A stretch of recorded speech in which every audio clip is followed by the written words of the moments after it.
नमस्कार, प्रणाम सभी साथियों को। सभी का चैनल पे एक बार पुनः स्वागत है। प्यारे साथियों, जूनियर अकाउंटेंट का परिणाम जारी हो गया है और इस परिणाम के जारी होने के बाद विद्यार्थियों के मन में कई प्रकार का संशय है। सबसे अहम बात तो यही है कि कट ऑफ जो है वो एक अनुमान था, उससे कहीं ज़्यादा ऊपर चली गई। इतने पदों पर कोई भर्ती होती है और उसमें अपनी ये देखते हैं कि 75 से अबोव भर्ती चली जाती है, जबकि पेपर का लेवल भी काफ़ी अच्छा खासा था। कई प्रकार के विचार विद्यार्थियों के मन में यहाँ उत्पन्न हो रहे हैं कि भर्ती में कोई घोटाला हुआ है या किसी प्रकार की अन्य कोई त्रुटियाँ भर्ती में रखी होगी जिसकी वजह से कट ऑफ इतनी गई है।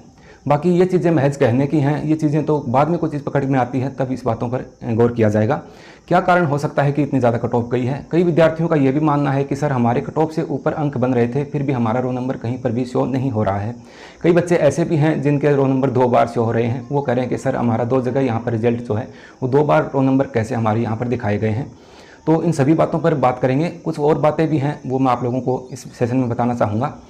तो सबसे पहले तो आप लोग इस चीज़ को देखिए कि आप लोगों की जो कट ऑफ जारी हुई है तो वो 75 से ऊपर है। कट ऑफ जो रही वो कल के सेशन में अपनी बात हो गई थी, आप लोगों ने देख लिया होगा। 576.7730 सामान्य की कट ऑफ है और सामान्य की महिला है वो 512.7815 यहाँ पर रही है। इसका मतलब जो पुरुषों की कट ऑफ है वो 75 से ऊपर यहाँ पर रही है। 76% या 77% के आसपास ये कट ऑफ जो है वो चली गई। तो इसके पीछे क्या कारण हो सकता है? अपने जब नियमानुसार देखें कोई चीज़ को, अगर धरातलीय रूप में अपने उस चीज़ को देखते हैं तो इसमें सबसे बड़ी दिक्कत ये है कि इन्होंने इस पूरे प्रश्न पत्र जो हुआ, ये जो पेपर हुआ, इसमें 23 क्वेश्चन डिलीट किए हैं। 23 प्रश्नों को डिलीट करने की वजह से ये कट ऑफ जो है ये कहीं ना कहीं प्रभावित हुई है। अब आपके मन में सवाल आएगा, सर कैसे प्रभावित हुई है? तो आप इस बात को समझो। 23 प्रश्न डिलीट हुए हैं। अब कई अभ्यर्थी ऐसे हैं जो ये जो 23 प्रश्न हैं ये पूरे अटैम्प्ट उनके किए हुए थे और उनमें से उनके अगर ये डिलीट नहीं होते तो ये मान लो कोई अभ्यर्थी है वो 20 करके आया इसमें और उसके 20 प्रश्न गलत हो गए। अगर वो डिलीट नहीं होते तो वो उसके गलत होते और 20 गलत होने की वजह से 1/3 अगर अपने नेगेटिव मार्किंग पर बात कर लेते हैं तो 6.5 नंबर के आसपास और इस 20 में अपने प्लस कर देते हैं, 7 कर दो एक बार, यानी 27 प्रश्न उस विद्यार्थी के गलत हो जाते। 27 प्रश्न रॉन्ग होना, गलत होना यहाँ पर कितना पीछे किसी अभ्यर्थी को ले जाता है। इस प्रकार से कट ऑफ नीचे आनी थी अगर ये यहाँ पर डिलीट नहीं होते तो। ठीक है, कई अभ्यर्थी ऐसे भी हैं जिनके ये डिलीट नहीं होते तो वो अपने आप को इन प्रश्नों को सही मान रहे थे। तो सही मानने वालों की संख्या कम थी, क्योंकि अपने देखते हैं जब भी आंसर की या कोई रिजल्ट आता है तो अधिकतर जो अपने करके आते हैं वो गलत ही प्रश्न वहाँ पर निकलते हैं, जहाँ आपने लगभग तुक्का लगाया होता है 2 ऑप्शंस में विशेष रूप से। तो आप ये मान के चलो इसमें अधिकतर विद्यार्थी ऐसे हैं जो ये 23 प्रश्न डिलीट हुए वो खुश हैं कि हाँ ये डिलीट हो गया, वरना ये मेरा गलत होता और मैं इस कट ऑफ में नीचे आता। तो ये डिलीट होने की वजह से वो कट ऑफ जो है, जो दायरा है वो ऊपर चला गया। सामान्य की कट ऑफ ऊपर जाने का मतलब ये भी है कि ओबीसी और ईडब्ल्यूएस के जो टॉपर अभ्यर्थी हैं वो अभी रोस्टर प्रणाली की वजह से सामान्य में जगह बनाए हुए हैं। ओबीसी के अभ्यर्थियों ने खूब जगह यहाँ पर रोकी है। ओबीसी और ईडब्ल्यूएस के अभ्यर्थी ने सामान्य कैटेगरी में अपनी जगह बना रखी है। तो सामान्य कैटेगरी के टॉपर तो थे ही उसमें, और ओबीसी और ईडब्ल्यूएस के और वहाँ पर आए हैं तो वो उन्होंने और कट ऑफ को धक्का लगाया है कि अगर आप सामान्य वाले टॉपर हो तो आप ऊपर रहिए। उसके नीचे का जो दायरा, एक मिनिमम दायरा कट ऑफ का होता है, जो नीचे वाला हिस्सा कट ऑफ का है, उसमें ईडब्ल्यूएस और ओबीसी के अभ्यर्थी भी हैं और कई अभ्यर्थी ईडब्ल्यूएस और ओबीसी के ऐसे भी हैं जो टॉपर हैं, ऊपर हैं सामान्य कैटेगरी में। इस वजह से ये कट ऑफ जो है वो ऊपर गई है। खैर कोई बात नहीं, जो भी कट ऑफ गई है तो ये अभी 2 गुना का परिणाम आप लोगों का जारी हुआ है। तो ये कट ऑफ ऊपर जाने का एक बड़ा रीज़न ये निकल करके सामने आता है। अपने इस चीज़ को ऐसे नहीं मान सकते कि सर ओमार शीट चेंज हो गई या ये हो गया, ये लीक हो गया।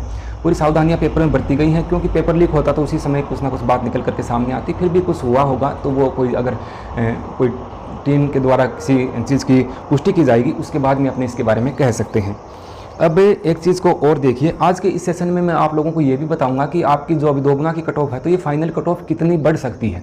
एकदम सही आंकड़ा मैं आपको बताऊंगा।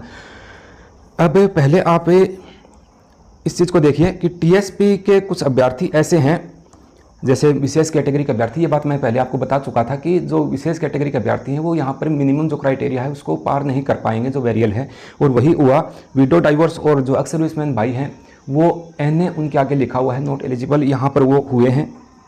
ठीक है, इसका मतलब ये नहीं कि इस कॉलम में कोई भी अभ्यर्थी पास नहीं है। जिन अभ्यर्थी जैसे कोई एक्स सर्विसमैन है और वो सामान्य टीएसपी सामान्य के बराबर अंक हैं तो वो वहाँ पर सिलेक्ट हो रखा है, इसलिए यहाँ पर उसको नहीं गिना गया है एक बार। ठीक है, जब फाइनल कट ऑफ आती है कई बार, अब यहाँ पर एनए का कॉलम है, जब आपकी अंतिम सूची आएगी तो यहाँ पर कट ऑफ जारी हो जाती है। यही फर्स्ट ग्रेड में हुआ था। फर्स्ट ग्रेड में कई विद्यार्थियों का, कई महिलाओं का मेरे पास कॉल आया था जो फर्स्ट ग्रेड में चयनित भी हुए बाद में, उन्होंने कहा था कि सर जब दोगुना का परिणाम आया कि सर हमारा तो दोगुना की सूची में है ही नहीं, कोई पास ही नहीं हुआ, NA लिखा हुआ है, जबकि हमारा रोल नंबर ऊपर सर्च करते हैं तो हमारा रोल नंबर दिखा रहा है, यहाँ पर शो हो रहा है। तब वो बात मैंने उनको समझाई थी कि अभी आप जो है वो सामान्य के बराबर विशेष कैटेगरी में आप बिलोंग करते हो और सामान्य के बराबर अंक हैं, तो आप वहाँ पर सिलेक्ट यहाँ पर हो रखे हो। जब अंतिम सूची जारी होगी तब यहाँ पर आपकी जो सीटें हैं उसके अकॉर्डिंग आपकी कट ऑफ यहाँ पर काटी जाएगी। तो ये बातें उन विद्यार्थियों के लिए बताई है मैंने जो कह रहे थे कि सर इसका क्या करें हम। तो आप अपने रोल नंबर को अच्छे से एक बार सर्च कीजिए। बहुत सारे 5-7 कॉल तो कल ही मेरे पास आ गए थे कि सर NA लिखा हुआ है बट हमारा तो यहाँ पर रोल नंबर तो मेंशन हो रखा है।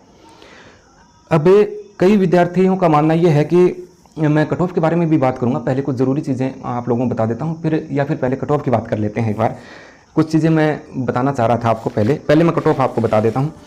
कट ऑफ मैं बताऊंगा तो पहले अपने एग्जाम्पल देखते हैं। जो भी अधीनस्थ बोर्ड की इस प्रकार की भर्तियां होती हैं, किस प्रकार की सर, जैसे पटवारी की भर्ती, ग्राम सेवक की भर्ती होती है, LDC की भर्ती होती है, या जूनियर अकाउंटेंट की भर्ती होती है। आप इस कट ऑफ को शिक्षक भर्ती के हिसाब से मत लीजिएगा कि 20 या 18 या 20 या 25 नंबर ऊपर चली जाएगी, कतई ही नहीं जाएगी, कतई। पिछला रिकॉर्ड जो इस प्रकार की जो लिपिक वाली भर्तियाँ हैं इनका आप देख लो, अधिकतम 5 या 6 अंक सामान्य की बढ़ती है, OBC की 4 से 5 अंक ही यहाँ पर बढ़ती है। एक एग्जाम्पल आप लोगों को मैं बता देता हूँ। ये वीडियो की भर्ती हुई 2022 की जो भर्ती थी उसकी बात कर लेते हैं। पहले आप स्क्रीन पे यहाँ पर देख लीजिएगा वीडियो का जो रिजल्ट आया, यहाँ पर आप देखो, इस बात को समझो आप। तो उस समय 2 गुना की कट ऑफ यहाँ पर सामान्य के पुरुष हैं उनकी 125.5345 रही थी और महिला फीमेल की रही थी 113, डाइवोर्स की रही थी 91 और विडो की रही थी 53। अब इसी परिणाम को आप यहाँ पर जो फाइनल परिणाम आया उसको देखिए, यानी कि 2 गुना में तो 125 रही थी और जब अंतिम परिणाम आया तब वो बढ़ करके 130.26 यहाँ पर चली गई थी। 125 से 130 जाने का मतलब यहाँ पर 5.5 अंकों के आसपास यहाँ पर बढ़ोतरी हुई थी, 5 अंक बढ़े सामान्य कैटेगरी में। महिला की पहले 113 थी, उसके बाद में बढ़ करके 118 हो गई, 13, 14, 15, 16, 17, 18, ठीक है, यानी कि 5 अंकों की वृद्धि इसमें भी यहाँ पर हुई है। डाइवोर्स कैटेगरी की जो महिलाएं थी उनकी 91.5123 यहाँ पर रही थी और वो बढ़ करके बाद में 93.991 यहाँ पर हो गई थी, यानी 91, 92, 93 और 94, ठीक है, 3.5 नंबर यहाँ पर बढ़ी थी। विशेष कैटेगरी के अभ्यर्थियों के 3.5 या 4 अंक ही यहाँ पर बढ़ेगी। अब AWS में पहले 2 गुना में 118 थी और वो बढ़ करके 123 हो गई थी। 18 से 23 पे जाएंगे तो वही 5 अंकों का डिफरेंट यहाँ पर आता है। ये मैं एक एग्जाम्पल बता रहा हूँ अधीनस्थ बोर्ड की इस प्रकार की भर्तियाँ जो होती हैं। कहने का मतलब ये है कि आप लोगों की कट ऑफ जो है वो सामान्य की, जैसे मैंने अभी आपको यहाँ पर बताया था कि 576 रही है, 576 में आप 5 प्लस करोगे तो ये 582 के आसपास जो है ये आपकी कट ऑफ, अंतिम कट ऑफ जाएगी। ये आप पुख्ता देख लेना भाई अच्छे से। तो आप ये मान के चलो सभी कैटेगरी में 4 या 5, किसी में 3 विशेष कैटेगरी हैं उनमें 3.5 के आसपास जो है वो आपकी अंतिम कट ऑफ बढ़ेगी। ज़्यादा नहीं बढ़ेगी, इस प्रकार से नहीं बढ़ेगी जैसे अपने शिक्षक भर्तियों में देखते हैं कि 18 चली गई, 20 अंक ऊपर चली गई, 16 अंक। यहाँ ऐसे नहीं जाती है। इन भर्तियों में रीजन होता है, पास कैंडिडेट होते हैं तो जो पॉइंटों में बढ़ के फिर 4-5 के दायरे में ही वो सिमट जाता है। अब कुछ अभ्यर्थियों का ये मानना था कि सर हमारे 2 जगह रोल नंबर शो हो रहे हैं। अरे तो उन अभ्यर्थियों को बताना चाहूँगा, पागलों, जो अभी जो आपकी सूची जारी हुई है इसमें अपने नीचे वाले कॉलम पे जाते हैं, वहाँ भी कुछ पढ़ लिया करो, पूरे जो निर्देश होते हैं वहाँ पर आप देखोगे तो उसमें पॉइंट नंबर 3 जो है वो क्या कह रहा है वो आपने देखा ही नहीं। 10% से अधिक प्रश्नों में किसी भी गोले या विकल्प गहरा नहीं करने के कारण पेपर फर्स्ट में 552 और पेपर सेकंड में 89 अभ्यर्थियों को अयोग्य घोषित कर दिया गया है। जैसे पहले 4 विकल्प आते थे, अब 5 विकल्प आते हैं। 5वां विकल्प अपने को भरना अनिवार्य होता है। अगर 10% से ज़्यादा अपने 5वां विकल्प खाली छोड़ते हैं तो अपने अयोग्य घोषित होंगे। ये पहले भी इन्होंने विज्ञप्ति में मेंशन किया था, अब परिणाम के समय पुनः इस चीज़ को मेंशन यहाँ पर किया है। समझ गए होंगे। तो इस वजह से कई अभ्यर्थी ऐसे भी हैं जो 10% से ज़्यादा खाली रिक्त छोड़ के आगे होंगे, या हल्का गहरा उन्होंने किया है, पूरा गहरा किया नहीं ताकि कंप्यूटर से जांच न कर पाए।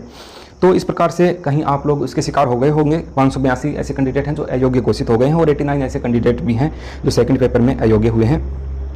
अब कई अभ्यर्थियों का मानना ये था कि सर हमारे 2 जगह रोल नंबर जो है वो मेंशन हो रहे हैं, तो इसका भी इन्होंने साथ ही सॉल्यूशन दे रखा है, आप लोगों ने देखा नहीं होगा। इन्होंने देखो पॉइंट नंबर 4 जो है उसमें यह कहा है कि TSP वरीयता के आधार पर सूची बनाते समय अनुसूचित क्षेत्र के अभ्यर्थियों को वरीयता सूची में रखा गया है, इसलिए उनके रोल नंबर दोनों जगह दिखाए जा रहे हैं। ठीक है, यानी TSP में जिनके TSP के अभ्यर्थी हैं और उनके अंक आ रहे हैं नॉन TSP के बराबर, तो वो वहाँ पर चले गए हैं। एक बार नॉन TSP में भी उनको शामिल किया है और यहाँ पर TSP में भी उनके रोल नंबर हैं। इस वजह से पागलों आपके नंबर 2 जगह शो हो रहे हैं। एक बात और देखिए, कईयों का मानना यह था कि सर परिणाम पहले क्यों निकाल दिया, वो हमारी तो याचिका लगाई हुई थी कोर्ट में। इसका भी सॉल्यूशन इन्होंने दिया है। इन्होंने स्पष्ट मेंशन कर रखा है, माननीय राजस्थान उच्च न्यायालय जयपुर द्वारा एसबी सिविल याचिका 2883 23/2/2024 को पारित आदेश के संबंध में यह स्पष्ट किया जाता है कि अंतिम परिणाम न होकर दस्तावेज सत्यापन हेतु सूचीबद्ध है। क्योंकि वो मामला चलता रहेगा, यहाँ पर तो अभी दोगुना का परिणाम आया है, फिर दस्तावेज सत्यापन होगा, उधर से वो प्रक्रिया आप लोगों की जो एज के दायरे को लेकर के जो याचिका लगी है वो चलती रहेगी और बाद में इस प्रकार की याचिकाएं अक्सर खारिज हो जाती हैं। आप बुरा मत मानना इस बात का, क्योंकि आपको लगता है कि सर आप हमेशा जो 21 साल वाले हैं उनके लिए कह देते हो कि उनको बाहर होना पड़ेगा। जो बात जायज़ है, जो न्यायालय द्वारा प्रस्तुत की जाएगी, मैं तो कोई जज तो यहाँ पर हूँ नहीं जो मेरे हिसाब से कर रहा हूँ। मैं तो जो भी निर्देश होते हैं, जो भी रूल्स होते हैं, वो सारी PDF में मेरी फाइल में यहाँ पर लेके रखता हूँ साथ में। कोर्ट के जितने भी रूल्स भर्तियों के संबंध में हैं तो उनकी PDF मेरे पास है, तो उस हिसाब से मैं बता रहा हूँ। उस न्यायालय में प्रकरण लंबित होने के कारण ये रिट याचिकाओं को भी, इसका भी उल्लेख यहाँ पर किया गया है। तो कुछ बातें जो आपके द्वारा पूछी गई थी वो मैंने इस सेशन में शामिल कर ली है। आपको सेशन अच्छा लगे तो, या फिर अन्य जानकारी से आप कहीं वंचित रह जाते हो, कोई जानकारी सही से चाहते हैं आप लोग, तो आप सब्सक्राइब करना चाहो तो कर सकते हो और लाइक भी कर दिया करो वीडियो को। और जो अभ्यर्थी कहीं TSP एरिया के हैं, दूर दराज के क्षेत्रों में रहते हैं, जिनके पास सूचनाएं नहीं पहुंच पाती हैं, तो आप लोगों का ये दायित्व बनता है, ये कर्तव्य बनता है कि आपके जो साथी हैं उन तक आप ये ज़रूरी आवश्यक चीज़ें पहुँचाएँ, ताकि उनको भी किसी चीज़ से वंचित ना हो, हर चीज़ का उनको भी बेनिफिट मिल सके। समानता का अधिकार सबको होता है, भले वो किसी धर्म जाति विशेष से बिलोंग करता हो। मिलते हैं किसी नेक्स्ट सेशन में नई जानकारी के साथ, तब तक के लिए नमस्कार, जय हिंद।